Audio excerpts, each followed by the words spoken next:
Time now for Extra Points with Frank Cusumano, where we grill Frank on the hot sports topics of the day. And let's begin with the Blues. They actually have a 2-game winning streak. Yeah, it's hard to believe that we're in mid-December and they haven't had a 3-game winning streak all season long. But all you need is a hot goaltender, and Joel Hofer has been smoking hot. 78 of the last 80 shots he's turned back. And they're missing like 4 regulars, but they had a really nice weekend against Canada, not against great teams, but it's a start. If they could beat Boston tonight, this would be big. Does it send any kind of message that they were able to put just a couple of wins together? Because that's been few and far between. Well, you know, Mike, everybody makes the NHL playoffs. Vianney High School makes the NHL playoffs. And as we speak, despite this brutal beginning, they're 2 points out of the final playoff spot. Yeah. So who knows? All right. Hopefully they'll get healthy soon. All right. Baseball's winter meetings are going on right now. The Dodgers already picked up the best closer in Edwin Diaz. Are the Cardinals going to do anything? What about Brendan Donovan? Yeah. I mean, we're talking like 15 to 16 teams that have already contacted Chaim Bloom about Brendan Donovan. He's their most marketable player. He's 28. He's not expensive. Multiple positions, Gold Glove, All-Star. And you think, well, wait a minute. Why would you want to move him?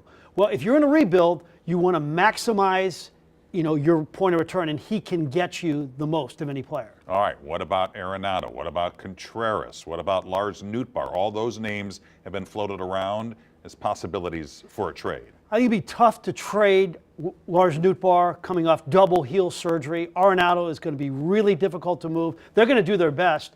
And then the Contreras thing is interesting. If you look at some of the analytics over his 3 years with the Cardinals, he's like a top 10 offensive player. And he wants to stay, but boy, if you can get a big package in return, everybody's on the block. Well, if they don't move Arenado, what are they going to do? Release him, or are they actually going to play him with the Cardinals next year? Well, Derek Gould had today in the paper that if they cannot move him, he will be their starting third baseman. So it's crazy. That's not the way they want to go. No.